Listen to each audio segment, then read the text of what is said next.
যে আমাদের দেশে হিন্দু সনাতন তাদের উপরে যে নির্যাতন নিপীড়ন সেটা একের পর এক ঘটনা ঘটেছে। আমরা বামপন্থীরা এদেশের সংখ্যার গুরু বা সংখ্যা লঘু এই বিভেদ নয়, এদেশের জনগণের উপরে শাসক এবং শোষিত এই বিভেদটা যে প্রধান, এটাই আমরা আপনাদের কাছে নিয়ে আসতে চাই। কারণ মালিকের কোনো ধর্ম নয়, ওই ইসলাম বলেন হিন্দু বলেন, যে মালিক সে শোষণ করে, সে নির্যাতন করে, সে শ্রমিক হিন্দু হোক বা মুসলমান হোক, সে নিপীড়ন করবে, সে ঠকাবে। গুণের যেমন ধর্ম নাই, মূল্যবোধের তেমন ধর্ম নাই।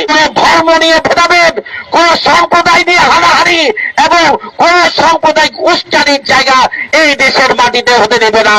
এদেশে বামপন্থীরা এদেশের মুক্তিযুদ্ধে, এদেশে গণের পুত্তারে তারা প্রাণ দিয়েছে, রক্ত দিয়েছে। আগামী দিনেও এদেশে অসাম্প্রদায়িক ধর্ম নিরপেক্ষ রাষ্ট্র নির্মাণে, রাজনীতি নির্মাণে বামপন্থীরা এগিয়ে থাকবে এবং জনগণকে নিয়ে ঐক্যবদ্ধ লড়াই করবে। আমাদের দেশের মানুষের যে বিবেক, তার ধর্ম, সেটাকে নানান ভাবে কাজে লাগিয়ে শাসক গোষ্ঠী এখানে ভাগ করো, শাসন করো, এইভাবে দেশটা পরিচালনা করেছে। তারই অংশ হিসেবে আমরা দেখলাম আমাদের রাষ্ট্র, আমাদের সংবিধান, আমাদের সবকিছুকে একটা সাম্প্রদায়িক বাতাবরণে দিয়ে আজকে দেশের আজকে এই অবস্থা দাঁড় করিয়েছে।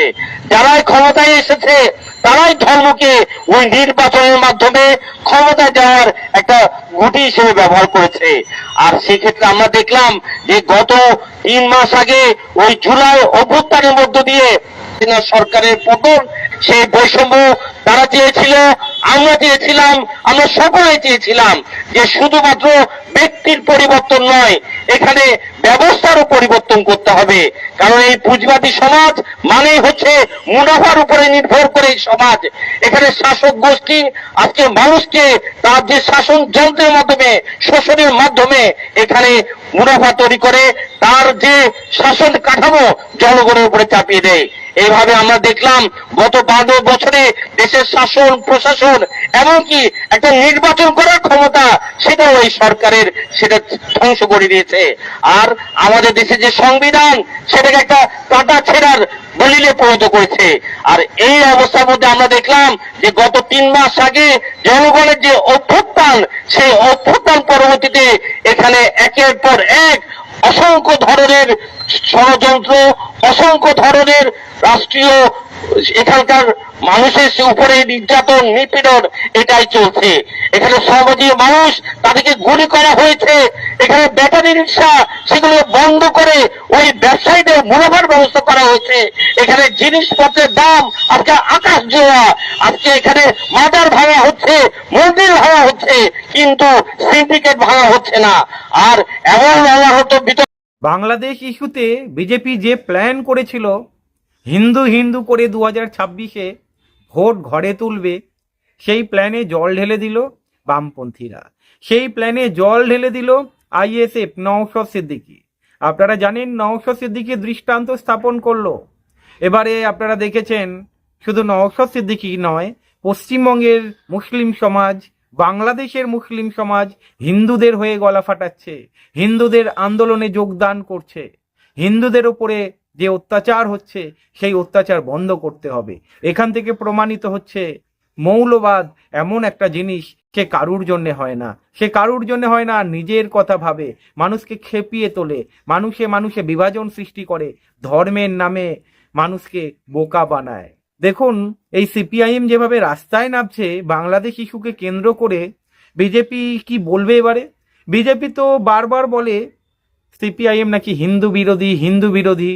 যদি আমরা তাকাই পশ্চিমবঙ্গের রাজনীতিতে বা দেশের রাজনীতিতে, দেখবেন এই সিপিআইএম দলের মধ্যে বেশিরভাগই হিন্দু নেতা রয়েছে। তার মানে কি ওই হিন্দু নেতারা হিন্দু বিরোধী? তার মানে কি যারা হিন্দু অন্যান্য দল করে বিজেপি ছাড়া তারা হিন্দু বিরোধী? কিভাবে বোকা বানাচ্ছে একবার ভাবুন। দেখুন আইএসএফ এবং বামফ্রন্ট যে মাঠে নেমেছে, কংগ্রেস মাঠে নেমেছে এই বাংলাদেশ ইস্যুকে কেন্দ্র করে হিন্দুদের জন্য গলা ফাটাচ্ছে, বিজেপি হয়তো ভাবতে পারেনি। বিজেপি ভেবেছিল বিজেপি একাই গলা ফাটাবে হিন্দুদের জন্যে, এই হিন্দুদের ওপরে ভর করে 2026-এ ক্ষমতায় আসবে। কিন্তু পশ্চিমবঙ্গের বিজেপি কি ভাবলো সেটা বড় কথা নয়। আরএসএস কি ভাবছে, কেন্দ্রের বিজেপি কি ভাবছে, সেইটা বড় ব্যাপার। এই বিজেপি, পশ্চিমবঙ্গের বিজেপি তৃণমূলকে কখনো হারাতে পারবে না, কারণ পশ্চিমবঙ্গের বিজেপির যারা নেতা রয়েছে সবই তো তৃণমূল থেকে আসা। হারাবে কাকে একবার বলুন তো? আর আরএসএস তো চাই না যে তৃণমূল ক্ষমতা থেকে সরে যাক। অ্যাকচুয়ালি কি বলুন তো, এই হিন্দু হিন্দু করে আর যাই হোক ভোটে জেতা যায় না। ধর্ম পালন হবে, ধর্মের নামে মানুষকে এক জায়গায় আনা যাবে, কিন্তু ভোটে জেতা যাবে না। হয়তো ভাবছে 2026-এ টার্গেট করছে এই লোকসভা কেন্দ্র, ওই লোকসভা কেন্দ্র, ওই লোকসভা কেন্দ্রে এতগুলো বিধানসভা কেন্দ্র রয়েছে, এগুলো উতরে যাবে হিন্দুত্বের জোরে। মানুষ অতটা বোকা নয়। মানুষ বুঝে গিয়েছে যে একটা লেবুকে বেশি চটকালে লেবু যেমন তেতো হয়ে যায়, বেশি হিন্দু হিন্দু করলেও হিন্দুরা খেপে যাবে এবং বিজেপির বিরুদ্ধে যাবে। বিজেপি হিন্দুদের জন্য কি করেছে বলবেন একটু? এমন কি প্রকল্প এনেছে বিজেপি হিন্দুদের জন্য? প্রশ্ন রাখলাম, উত্তর দেবেন। আজকের ত্রিপুরাতে বিজেপি কি করছে, আসামে কি করছে? হিন্দুদের ওপরেই অত্যাচার চালাচ্ছে। দেখবেন যেখানেই সংখ্যাগুরুরা মাথা চাড়া দেয় সেখানেই দেখবেন সংখ্যালঘুদের ওপরে অত্যাচার বাড়ে। বামপন্থীরা এমনি এমনি বলে না। একটা শ্রেণী যখন আরেকটা শ্রেণীর ওপরে অত্যাচার করে তখনই বামপন্থীরা ঝাঁপিয়ে পড়ে। হয়তো বিজেপি ভুলে গিয়েছিল, হয়তো বিজেপি ভাবতেই পারিনি বাংলাদেশ ইস্যুতে সিপিআইএম মুখ খুলবে, সিপিআইএম এর নেতারা মুখ খুলবে, আইএসএফ মুখ খুলবে, আইএসএফ বিক্ষোভ করবে। আপনারা দেখতে পাচ্ছেন সব কিছু। এবারে কি বলবেন যে সিপিআইএম মাঠে নামে না? সিপিআইএম শুধু ওই প্যালেস্তাইন, গাজা এই বিষয়ে আন্দোলন করে? সিপিআইএম বা বামফ্রন্ট যেখানেই খেটে খাওয়া গরিব মেহনতি সাধারণ মানুষ, সে হিন্দু হোক, সে মুসলিম হোক, সে খ্রিস্টান হোক, সে বৌদ্ধ হোক, সে জৈন হোক, তাদের জন্য ঝাঁপিয়ে পড়ে, তাদের জন্য কাজ করে। আর এই দলটাকে সবসময় ছোট করার চেষ্টা করে বিজেপি। আর বিজেপি এমন ভাব দেখায় বিজেপি শুধু হিন্দু দরদি, বিজেপি শুধু হিন্দুদের জন্য ভাবে। আলটিমেটলি বিজেপি নিজেকেই বোকা বানাচ্ছে, মানুষকে বোকা বানাচ্ছে। অন্য দলে যেন হিন্দুরা নেই। আলটিমেটলি দেখে নেবেন আপনারা, এই হিন্দুরাই বিজেপি ছেড়ে সিপিআইএম এ যোগদান করবে, বাম দলগুলোতে যোগদান করবে। কারণ এই দলগুলো না মানুষের জন্য ভাবে, কোনো একটা নির্দিষ্ট ধর্মের জন্য ভাবে না। আজকের বাংলাদেশ, আজকের পাকিস্তান, আজকের আফগানিস্তান, যেখানে যেখানে দেখবেন একটা ধর্ম আর একটা ধর্মের ওপরে প্রাধান্য বিস্তার করে, মানে যেখানে যদি কোনো ধর্ম বেশি হয় সেখানে দেখবেন উন্নতি হয় না। আজকের পাকিস্তান দেখুন বা অন্যান্য দেশে দেখুন, আপনারা বুঝে যাবেন যে শুধু একটা ধর্মকে ওপরে রেখে অন্য ধর্মকে নিচু করে কিছু লাভ হয় না। তাই ভারতবর্ষে যদি বিজেপি ভাবে হিন্দু রাষ্ট্র গড়বে, এটা শুধু হিন্দুদের দেশ, ভুল ভাবছে। এই দেশে স্বাধীনতা সংগ্রামী আন্দোলনে যেমন হিন্দুরা ঝাঁপিয়ে পড়েছিল, তেমন মুসলিমরা ঝাঁপিয়ে পড়েছিল, তেমন খ্রিস্টানরা ঝাঁপিয়ে পড়েছিল, যেমন বৌদ্ধরা ঝাঁপিয়ে পড়েছিল, বিভিন্ন ধর্মের মানুষ ঝাঁপিয়ে পড়েছিল।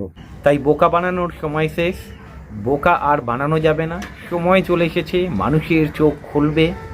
আর দেখবেন এই হিন্দুরাই বিজেপি ছেড়ে সিপিআইএমে যোগদান করবে। আজকের প্রথমে যেই কথাটা বললাম, লেবু বেশি চটকালে লেবু তেতো হয়ে যায়, ঠিক তেমন বেশি হিন্দুত্ব করলেও ওই হিন্দুরাই খেপে যাবে একদিন, আজ না হলে কাল। হিন্দুদের মাথায় যে টুপি পরিয়ে ক্ষমতা কায়েম রাখতে চাইছে সেটা তো বোঝাই যাচ্ছে, বিভিন্ন নেতাদের বক্তব্যে স্পষ্ট হয়ে যাচ্ছে। আর কোন দলটা সাম্প্রদায়িক দল আমার মনে হয় আপনাদের বোঝাতে হবে না, আপনারা সব কিছু জানেন। ভালো থাকবেন।